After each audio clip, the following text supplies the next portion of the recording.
My name is Philip Bowen. I'm the Director of the Centre for Justice Innovation and I'm one of the co-authors of this report. My fellow co-author, Nigel Bennett, is also on the call and I'll ask him to introduce himself. Good morning, everyone. As Phil has just said, my name is Nigel Bennett. I'm a co-author of this report. I have a background in probation, very much so. Great, thank you, Nigel.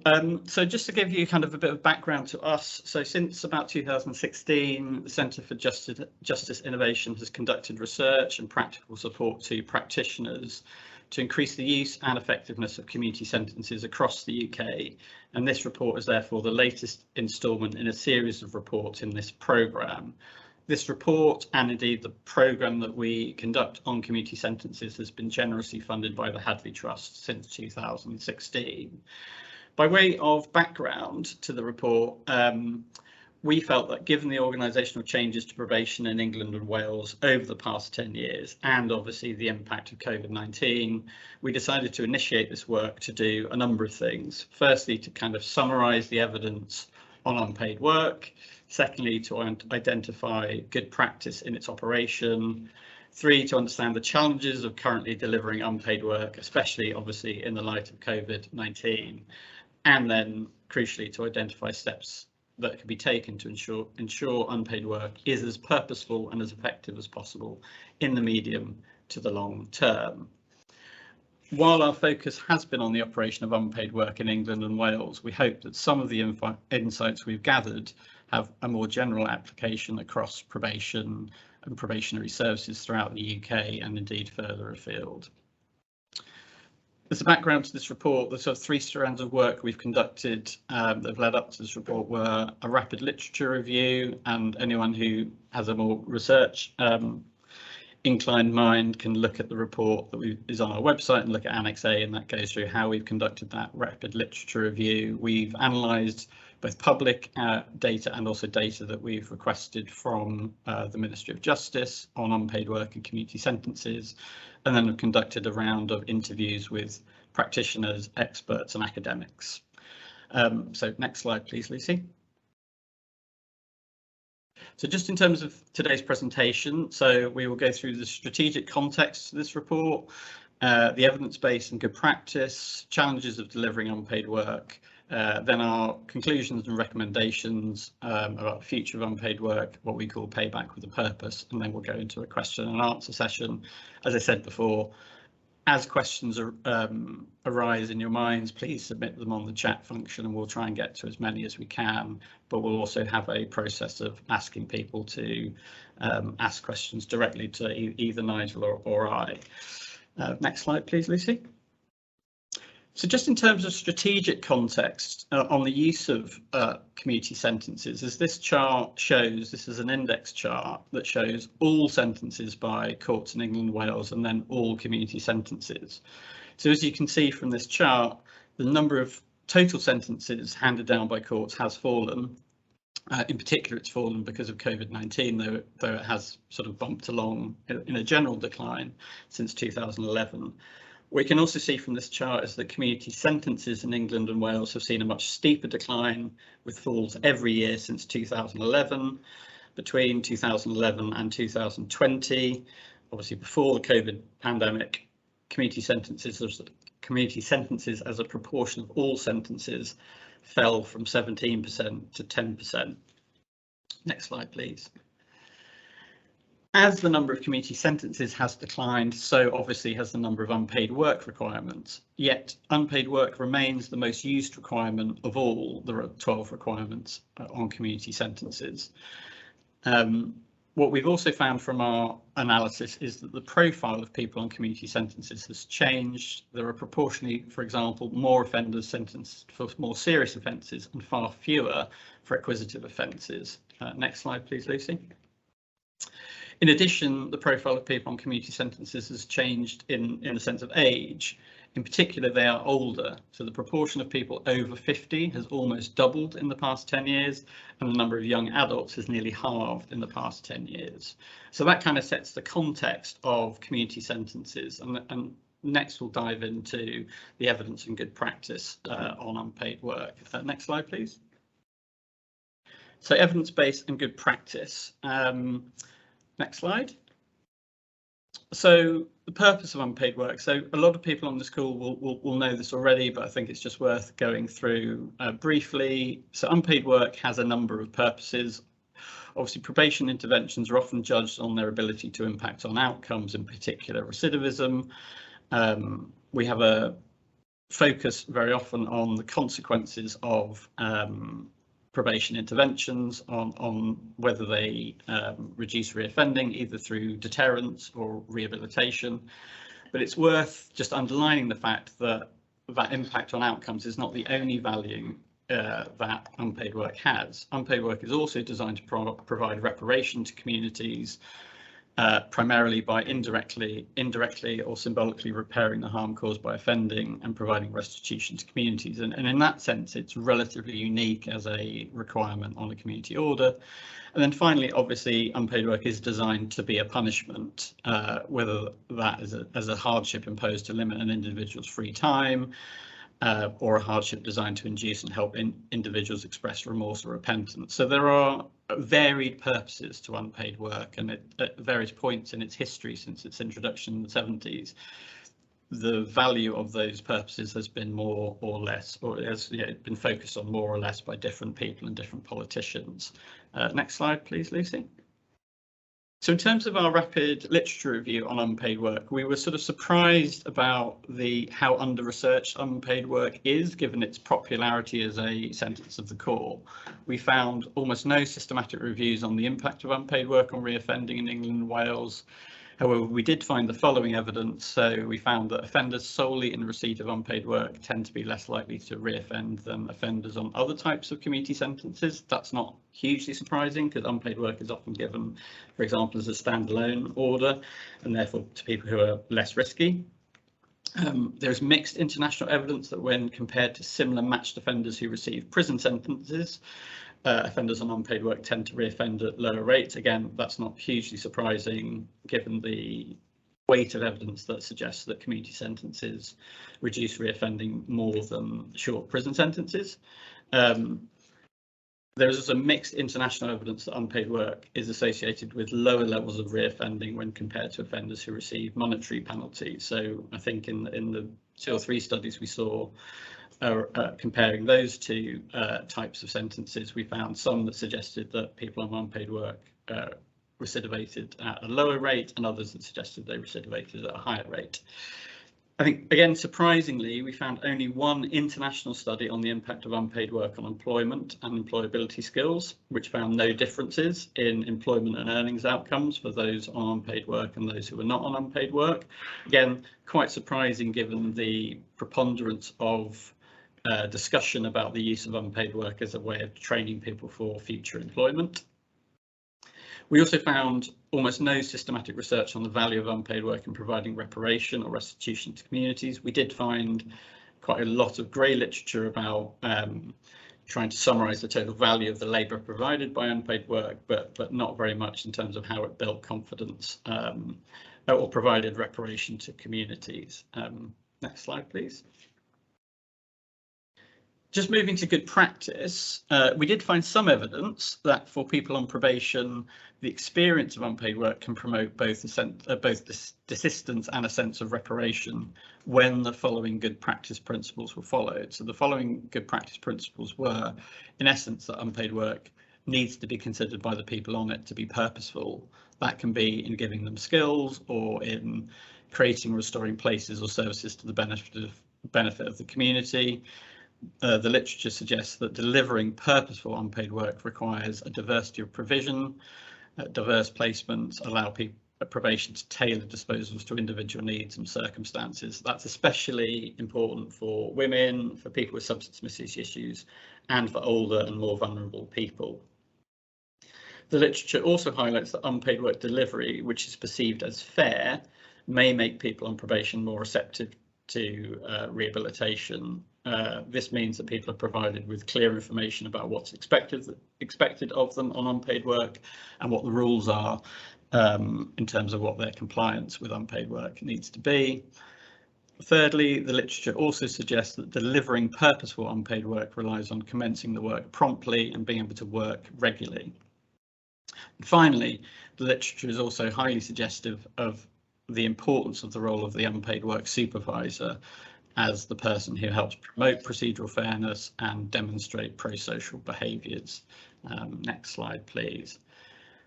So I'm going to hand over to Nigel, who's going to go through the meat of the report, which is on the challenges of delivering unpaid work. Over to you, Nigel. Thank you, Phil. Good morning, everyone. So next slide, please. We found a number of challenges in our research, and what we did is group these into 5 different areas. I'll go through these one by one. Next slide, please. The first and the most obvious is, you won't be surprised to know, the pandemic. Next slide, please. Now, you can see from this slide that the falling hours delivered is dramatic, and therefore it's tempting to conclude that with a return to normal living, unpaid work delivery will simply bounce back. However, as part of our research, we found that while lockdown brought the delivery... Sorry, someone's mic is on. Can you just turn that off, please? Thank you. However, while lockdown brought the delivery of unpaid work to a dead stop, there are other obstacles that have arisen since restrictions eased that have contributed to this decline. For example, the general risk assessment and its effect on using minibuses. Next slide, please. So this and other factors continue to contribute to the recovery rate and impede the ability of probation to deliver the sentence of the court. Next slide, please. The other factors we refer to, or I refer to, just are so significant that they form the next challenge, and that's the ability of unpaid work staff to deliver, clear the backlog, being hampered by organisational barriers, including recruitment and procurement, and the use of management data. Next slide, please. Now, unpaid work has found itself moved from the public sector to the private sector and back again. And it's fair to say that with each move, there has been some slippage in its agility to deliver. And this is most evident in 3 areas: procurement, recruitment, and MI. And I'll say a little bit about each one of those. As part of our research, we interviewed every single region in England and Wales and the heads of interventions and unpaid work. And an overwhelming complaint was around procurement. Remember, these are people who not so long ago were working in the private sector. And as one respondent said to me, it can take up to 5 weeks to get a wheelbarrow. We're used to ordering something and it's appearing a couple of days later. And the civil service procurement system, for very good reason, is careful, if we put it that way, and that means that there are delays. The same is true, though in a different way, of recruitment. So again, they were used to advertising, arranging interviews, conducting those interviews and making job offers with the necessary checks. But that has changed now. And there were a great deal of complaints made about the outsourced HR function from the civil service and how long it took to get people vetted, etc. Now, this final one, management information, is slightly more contentious in that the management information that's collated by the centre is used by the centre and used to very good effect, it has to be said.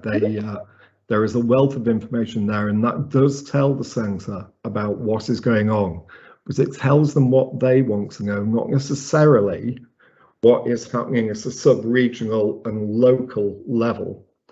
And that aspect is really important when it comes to modelling. I'm going to say more about modelling as we go through the challenges. Next slide, please. Accurate modelling. indeed, in some regions, modelling at all is a key factor in tackling the challenge of the changing nature of the unpaid work cohort.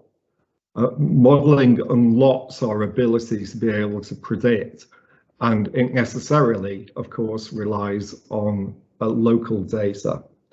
Next slide, please. Now, unpaid work remains a very popular and much used sentence of the course, as Phil pointed out earlier. And this feature, coupled with an increase in police officers, leads one to reasonably conclude that there will be a greater demand for placements in the medium to long term.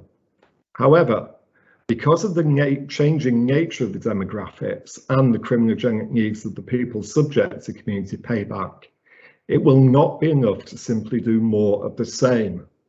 There will need to be a rethink about the types of placements sourced, the role of unpaid work supervisors, and very critically, the part played by probation officers who sentence manage this requirement. Furthermore, modelling will also need to take into account the very marked hyper-local differences we see, where neighbouring courts can make vastly different use of unpaid work, leading to spikes in certain areas. Next slide, please. The fourth challenge is linked, and it's linked through that word local. Localised placements not only have a greater chance of compliance, I mean, obviously they're easier to get to, but they raise the profile of unpaid work in the community. Next slide. As part of our research, we spoke with colleagues in New York about how they organise and source unpaid work. And a really strong feature of their delivery is the hyperlocal aspect, where unpaid work in the city is organised on a block-by-block basis almost. Now, what this does is ensure that offenders are delivering in communities where they live, and that increases their buy-in to the projects. Communities are also consulted about the projects before they are chosen, and this improves not just the visibility and ownership, but also the representation of all the diverse aspects of society. Next slide, please. Now, our final challenge is a cultural one. Next slide. Almost since its inception, unpaid work has been seen as the Cinderella of the probation service. And as the quote on the left puts it, it's something that probation does to itself. It doesn't understand unpaid work. And we found that somewhat ironic, that the jewel in the crown of probation is in many senses the least valued and cherished. It's often under-resourced and sadly, frequently overlooked. This cultural shift needs to change, and actually it wouldn't take an awful lot to change it. And as you'll hear later when we talk about recommendations, we come up with ways in which this aspect of unpaid work and how it sits within probation can in fact alter over time. Back to you, Phil. Thank you, Nigel. Next slide, please, Lucy. So to move on to sort of our conclusions and recommendations, which we've brigaded under this term of payback with a purpose, and that really stems from our review of the evidence base that purposeful payback is likely to lead to more compliance and likely to be more valuable to the people conducting it. So moving on to the next slide, what we mean by payback with a purpose is really a focus on the medium to long term. So we absolutely recognise and have been very lucky to have good discussions with people in HMPPS and then in HMPPS, the centre and the regions about the challenges of COVID. So we recognise that over the next 6 months, there remains a strong imperative to ensure that all the unworked hours that were accrued during the pandemic years are cleared. HMPPS's recovery plan places a strong emphasis on large-scale projects to get through that backlog and for a surge in recruitment. And there's nothing in this report that suggests that's not a bad idea, that we suggest some tweaks to that plan, but the general thrust of it is good.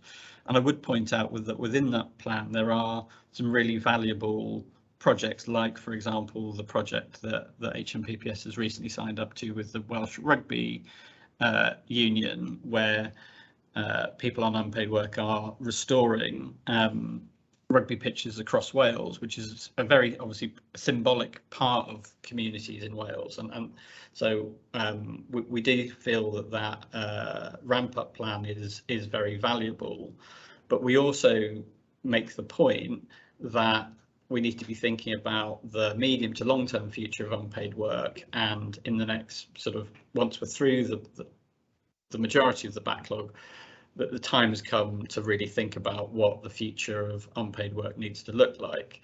And we did find in our interviews, especially with people in the regions, a great wealth of innovative and creative thinking, and a passion indeed for delivering payback in a new way. Next slide, please.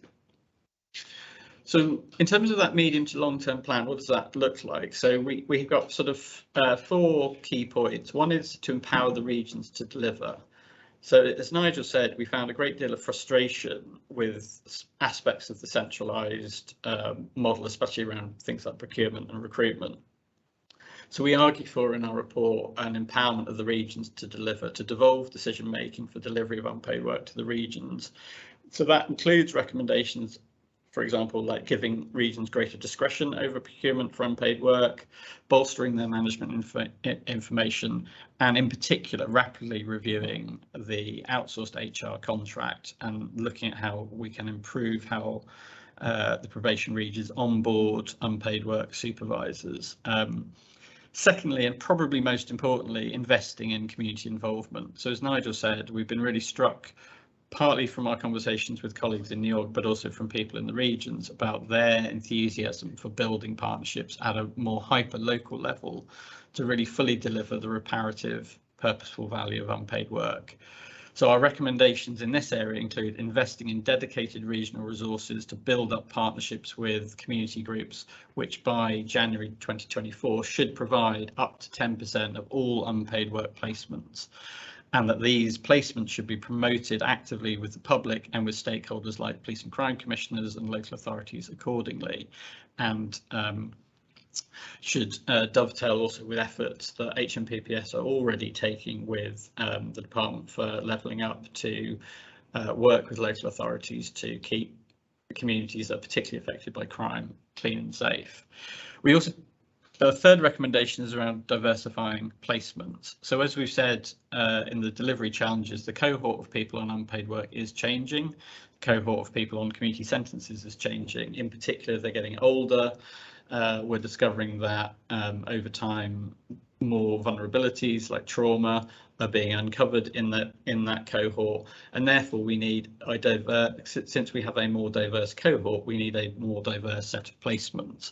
In particular, therefore, our recommendations include, for example, the greater use of workshops to deliver unpaid work with an employment, training and education focus, as well as I said, finding placements with local authorities to keep those communities clear. I should also say at the same point, as part of that diversification, are innovations that arose as a result of COVID. So in particular, innovations like Project in a Box, where people were allowed to do unpaid work, sort of sole working, have really taken off and are definitely a valuable part of future provision. And then finally, how do we honour the value of unpaid work, in particular value the staff that conduct unpaid work, in particular the supervisors? So we make a number of recommendations which include rotating trainee probation officers through unpaid work, as well as providing new unpaid work supervisors with a much clearer training and development package which supports them to do pro-social modelling with people on unpaid work. So that's the sort of range of our recommendations. As I say, the thrust of our recommendations are to focus in the short term on clearing the backlog, and then in the medium to long term to really look at how we can create payback with a purpose over the medium to long term. So that is our report. Next slide, please.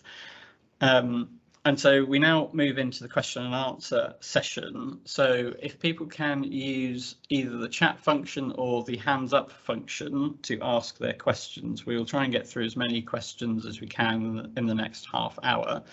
So yes, if people can raise their hands, and then as they do, if they can turn on their webcams and their mics and introduce themselves and ask their questions, that would be great. So I will pause and see who has the first question.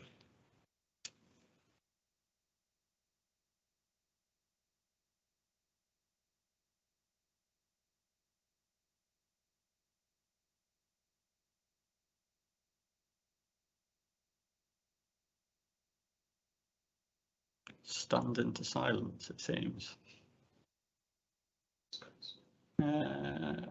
So I see, yeah, hand up from Scott Smith. Scott, could you turn on your webcam, introduce yourself and ask your question?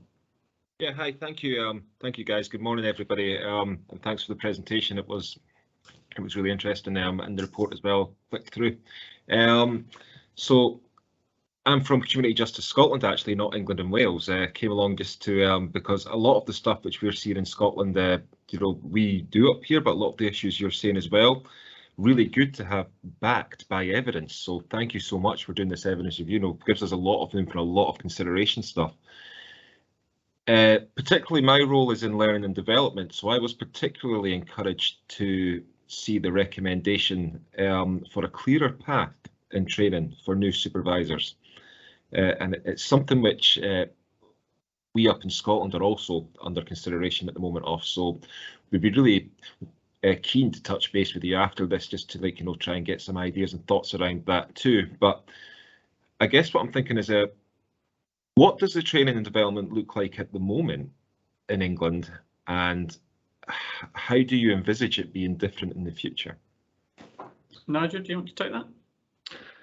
Yeah, excuse me. I mean, I suppose there are two aspects there, Scott, to what you're asking. One is around unpaid work supervisors and how we bring them into the organisation, and then the other for me is the importance of sentence management and how we train probation staff towards qualification.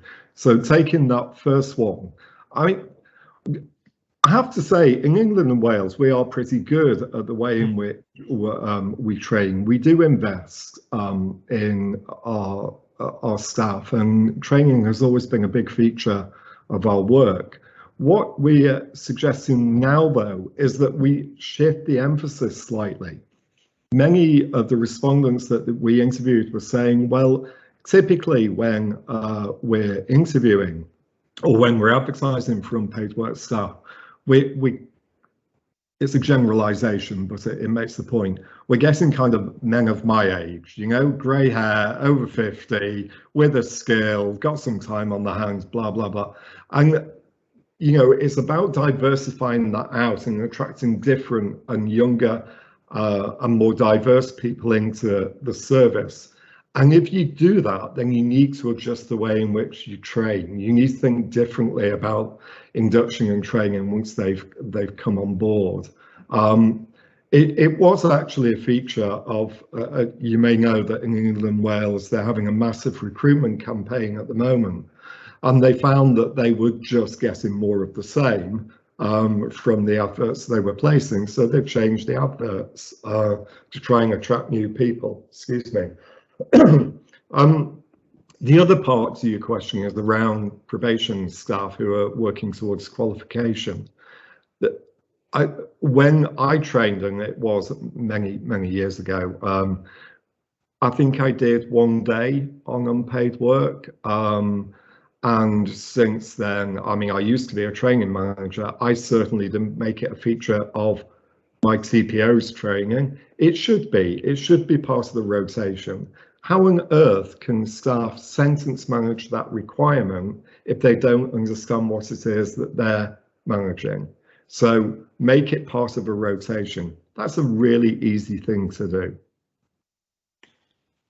Okay, chaps, thanks. I see someone else has got their hand up, so thank you for your response. And just to say, Scott, if yeah, we're more than happy to have a chat with you after this event as well. Next hand I see up is from Alison Sell. Alison, could you turn on your webcam and ask a question? Thank you. Hi there, and yes, thank you for the presentation. I'm actually coming back in on Scott's question, if that's okay.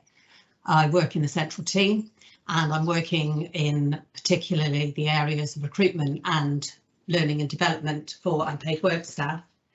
And I just thought it was worth saying, Scott, more than happy to speak to you about what training packages and induction packages we put into place and very recently have put into place for all of the operational unpaid work staff.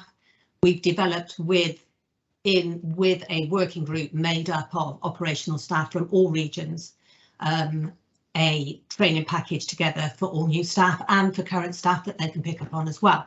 So that has all been put into place and is available. The majority of it's available now, so we can share much of that information with you. And also we've developed a new induction package for all of those roles as well. For many of the reasons that have been described by both Phil and Nigel, we need to make sure that the staff that are coming in from this big recruitment campaign that we have do feel included and are inclusive within the probation service as a whole. So we've linked it into all of the other induction packs that happen within the probation service. So just a bit of information for you, really. Thank you. I see Hannah Graham's hand up. Hannah, please ask your question. Hello, I'm Hannah Graham. I'm a criminologist at Stirling University in the Scottish Centre for Crime and Justice Research, and in my spare time I'm also a member of the Scottish Sentencing Council. Thank you for your presentation. I welcome the emphasis that there's not enough attention paid in this area and not enough research. Practitioners and people with lived experience could probably tell us much about it, though we could learn from them. The recommendation that I'm interested in hearing a little bit more about is one of the medium terms recommendations. Let me just pull up what you called it. So investing in community involvement. We should invest in building partnerships at the hyperlocal level. The reparative value of unpaid work. What does community involvement look like? So I'm interested in whether you gave the Welsh example, whether you have further inspiring or unorthodox examples that you came across that feel like not something that we want to transplant elsewhere, but we might want to learn from, because the community part of community payback and the community part of community sentences and the highly welcoming community compared to the punitive and perhaps members of the community who might not have as much understanding of sentencing and punishment as we might hope. Community is not always a neutral word, particularly with its very high levels of victimisation, criminalisation and deprivation, all in hyperlocal concentrated areas. So do you have any examples of good practice or unusual, innovative examples of really engaging the community in the unpaid work or the community payback part, and perhaps any gentle warnings there as well if it can end up in unintended consequences where it can become controlling or punitive, which can have counterproductive effects? Thanks. Nigel, do you want to? Yeah. So I'll just take that last point first, Hannah. No, I think since unpaid work began, they have become very sophisticated, very skilled at making sure that we don't have unintended consequences, and I certainly didn't come across any in the research.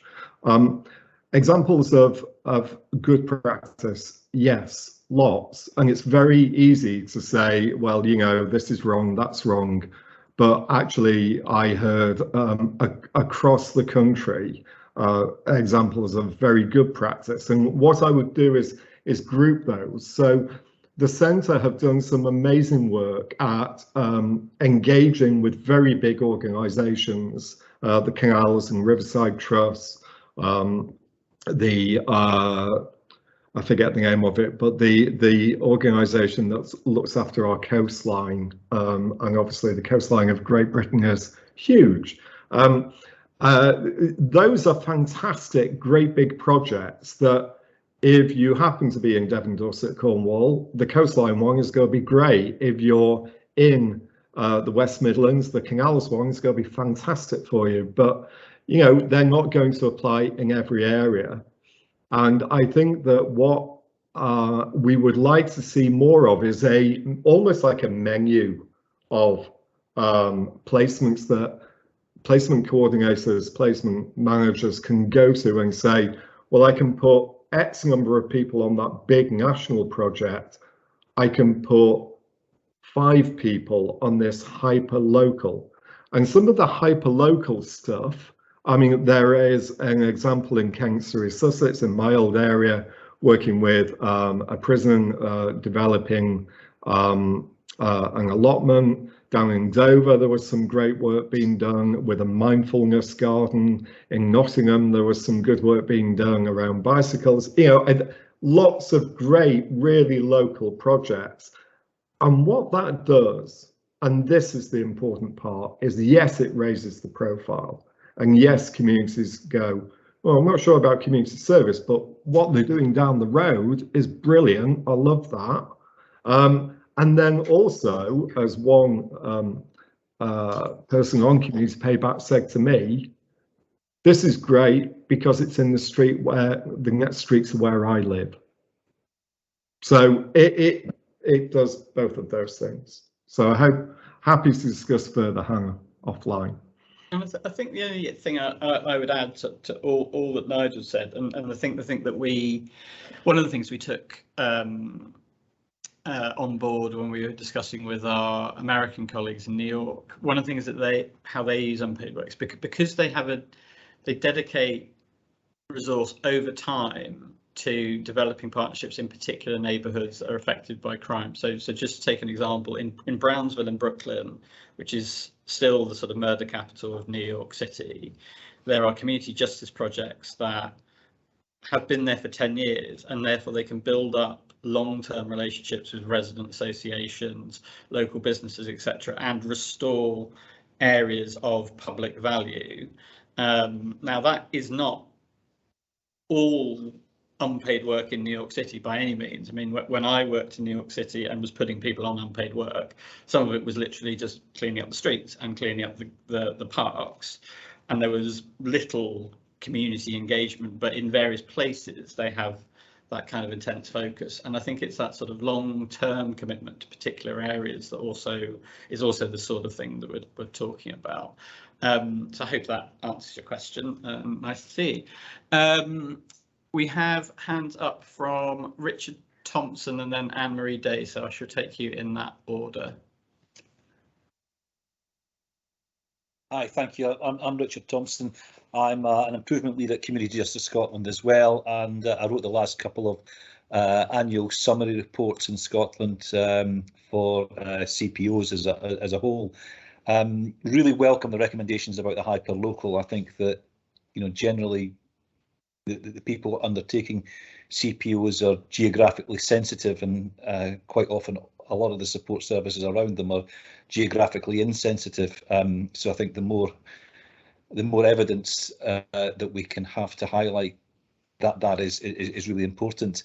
I think the one thing again that we've seen here is there's an awful lot of good work, and some of the a lot of the returns we'll talk about the benefits that people feel in terms of the additional structure in their lives, the skills they're learning, the relationships with supervisors, the relationships with peers, undertaking unpaid work, and how helpful that's been, particularly during the pandemic, when people felt particularly isolated. What I've not seen so much in the returns in Scotland or within this report is what are we doing to sort of de-scaffold that's, you know, the benefits of unpaid work, so that there's something that continues, so that we're creating that bridge to employability, to purposeful activity in the community, quasi-volunteering, volunteering, and so on. And I think that part of the problem is that the bar for employment starts often too high in terms of we're thinking of it in terms of, you know, 28 hours a week rather than maybe a couple of hours a week, and using the flexible, using the benefits of the kind of flexible gig economy and universal credit, which in some ways is unhelpful, but in some ways is helpful in terms of gradiated movement to employment. I just wonder if you could sort of contextualise what more could be done in terms of that pathway to sort of desistance growth beyond the end of the unpaid work, that could be done a bit more. And I appreciate the supervision that's wrapped into it as well sometimes, but I think there's something more directly about how the unpaid work can link with that sort of, very practical and purposeful activity which people find so valuable. Nigel, do you want to respond to that? Yeah. So unpaid work is littered throughout its history of examples of people continuing to engage with and feel value and ownership towards a project that they've worked on, and that often that can be around things like allotments and what have you, but more recently on things like food banks. Whether or not, and this is a moot point, and Phil covered it in the presentation, whether or not we can directly link these things to greater employment chances is something that I would dearly love to look at further. I think that the jury is somewhat out. There is no doubt that unpaid work is aiming to contribute towards increased employability, and it isn't doing that as it used to think it needed to do it by providing direct skills. So the example that was always given was learning how to dry stone wall in Cumbria and then getting a job as a dry stone waller. It's more that they're providing foundation or stepping stones. So they're helping service users get CSCS cards, for example, and that sort of thing, and that does help. But, and this is an interesting twist on it, and there are areas where in the country where people are starting to do this. In Norway, recipients of unpaid work source their own placements. And we are beginning to look at that, and it is being piloted in some areas where a percentage of unpaid work is sourced by the service user themselves. Now that I think is really interesting, and surely that is going to increase the attachment and sense of ownership that the recipient has towards the project, and therefore make it more likely that they will continue once the order has been worked off. Okay, that answers your question, and yeah, I mean Nigel's really kind of covered it. I mean, I sort of, from doing the literature review, was surprised at how, given the emphasis on employment and employment training that unpaid work has traditionally been couched in, how little evidence there was to suggest it had an impact, which doesn't mean there is no impact, it's just there's not very much evidence, and I think it's definitely an area for researchers to do more work on. We've got about 10 minutes left, so we've got Anne-Marie and then Keith and then Caroline. So Anne-Marie first. Yeah, thanks. It's just kind of building on the previous question that Richard asked, really, which is this kind of, it cuts across quite a lot of the recommendations that were made, but this huge rehabilitation potential and desistance potential for unpaid work that I feel is often missed. And I feel that, you know, the marrying together of the probation officer and the unpaid work supervisor, and you know, whether there's an opportunity to have more individually tailored unpaid work opportunities that are linked much more closely with an individual's own employment aspirations, so that it can tick several boxes. It can be reparative, it can be rehabilitative, it can also be a form of punishment because it's unpaid, but it can move somebody forward towards their own desistance from offending and employability. I'm just thinking that would also really sell it to the courts in terms of improving it as a sentencing option. You know, is there much appetite for that, or much kind of did you kind of pick that up in your research in terms of moving unpaid work forward? Because I just see it as a huge potential that is really being missed in this country. Sorry, I didn't introduce myself, did I? I'm a criminology lecturer at Keele University. Sorry. I mean, just to kind of quickly come back, and then I'll hand over to Nigel. I mean, I think one of the tensions, which is obviously there, is trying to operate at a certain amount of volume and then individualize, and those two things are necessarily, I think, in tension.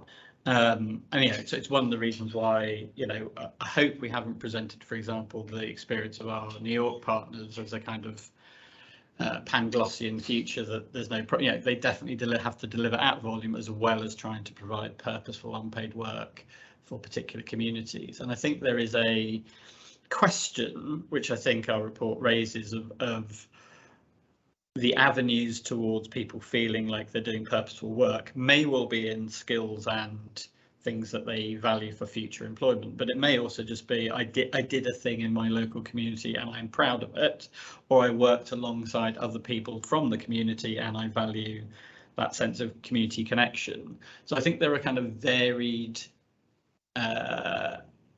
avenues in which people can find work purposeful.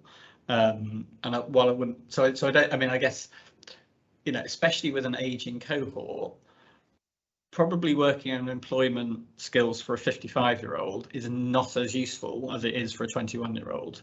But it may well be very useful for them to find purpose in saying, but I restored that area of sort of scrub land, which is now a community cafe or something. So I guess that's my sort of quick take on it. Nigel? Yeah, very quickly so other people can come in. To answer your question directly, Anne-Marie, yes, rehabilitation as part of unpaid work will be encouraged, promoted by everyone from the chief probation officer right down, and it always has been. I mean, it's always been seen as a feature, and increasingly so. But, and here's the rub, it's how successful we are at doing that. And I think that, I mean, Alison alluded to it, Alison Searle alluded to it earlier when she talked about the different way that staff are being inducted and brought into the organisation.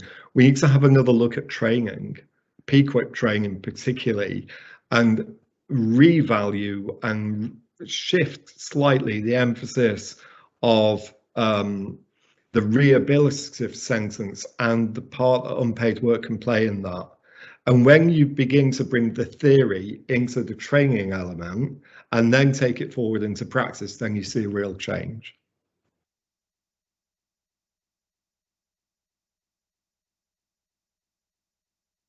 Phil, you want to mute? Keith, over to you. Good morning, thank you. Keith McInnes from the Probation Inspectorate. Just a quick question, really, extending a little bit about the issue of employability. Very conscious that some unpaid work hours are able to be used in employment training and education, and indeed that's been extended since the pandemic. I didn't hear you, I mean, you may have missed it and I apologise. I didn't hear you mention anything in relation to that. I just wondered if there was any indication that, bearing in mind what you're saying about there not being correlation or increase in employability as a consequence of unpaid work, whether or not the use of unpaid work hours is a bit of a waste of time and we should spend more time on focusing on more effective and useful unpaid actual work rather than training.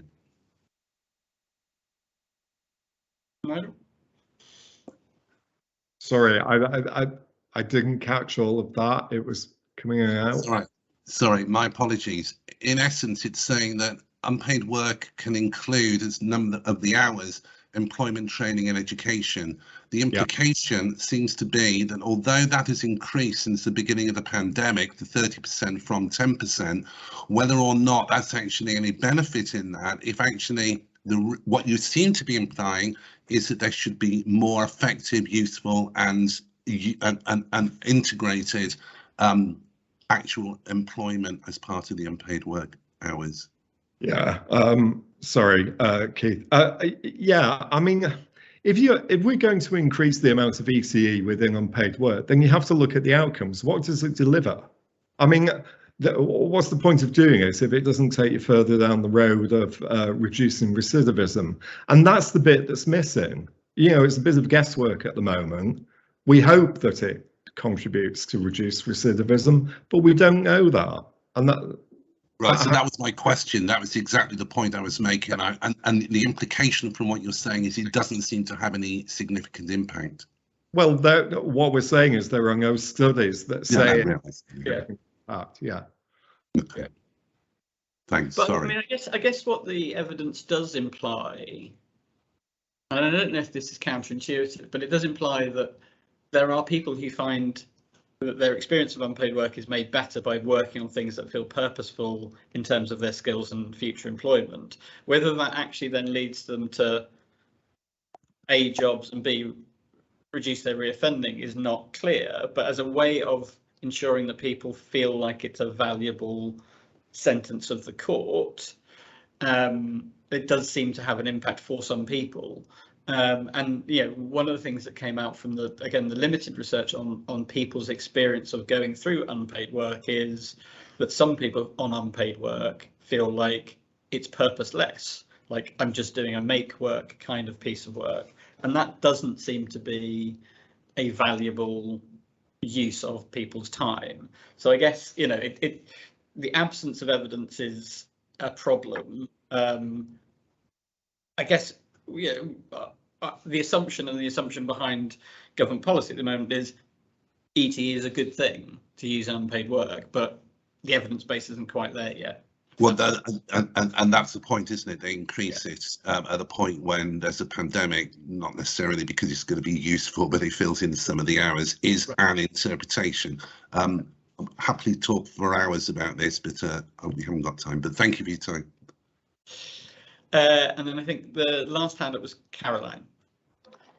Thank you. Hi everyone, Caroline Morrison. I'm Head of Policy Projects and People here at HMPPS in the central team.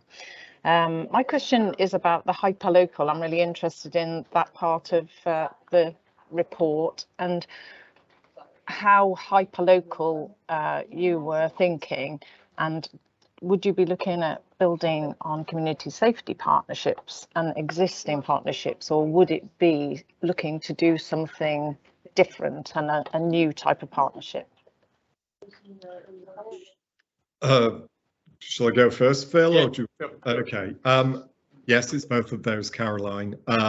Community safety partnerships are a fantastic resource that we should be really plugged into if we're not. And there are certainly areas in the country where the community safety partnership is just a massive benefit, and that came through really strongly. But in other areas, it was less used, and that really is our loss. It's unpaid work's loss. Hyperlocal. Well, what do we mean by that? I mean, literally as hyper as you can get. So yes, I did have one guy say to me, "This is great because it's 2 streets away." But I had another guy say to me, "Why am I doing that? Why am I removing weeds in this part? This is nowhere near where I live. They need to get down our street." And it's that kind of what the New Yorkers call block by block. I mean, I'm not sure that we can achieve it, but we can't achieve it overnight because that takes time to build up. But we just have to build from the ground up, not downwards. When we go to a PCC and he or she says, "Oh, well, I've got this project in whatever Townsville," is that really what people want? We should be looking at ward levels, talking to parish councillors, not, county councillors. It's that kind of hyperlocal. I could talk for hours, Caroline. I'm not going to. No, it's a really helpful clarification. Yeah, thank you. I guess just to add to it very, very quickly. I mean, obviously, with the passage of the police crime sentencing courts bill, I think I've got that right. The new statutory requirement for consultation on unpaid work is very useful, and I think particularly useful for engaging with other statutory partners like police and crime commissioners. But I sort of go back to a conversation I had with some local business owners near where I live in South London, who all have anti-knife crime messages in their shops, and yet who has engaged with them about crime and justice issues, and and I'm asking this as a question, is there a role for probation to be having conversations with them about, well, how do we connect to this group of business owners who clearly are taking a stand about a crime and justice issue, and how do we connect with them? And is unpaid work, the use of unpaid work, going to be useful in that? And it's that sort of thing that I think certainly our partners in New York do. And they don't do it, everyone in unpaid work does not get that kind of hyper-local placement, but they do have some of it, and I guess that's what we're talking about. We have, as I confidently predicted, run out of time. Thank you to everyone who has attended. Thank you for the great representation from, I think, all parts of the UK. And we are more than happy to have these conversations across England, Wales, Scotland, Northern Ireland. Just thank you again for all your time on this chat. We're more than happy to take questions after the event. I hope you all have lovely days ahead, and enjoying certainly the sunshine in London, and we'll see you all soon. So take care and goodbye. Thank you. Bye.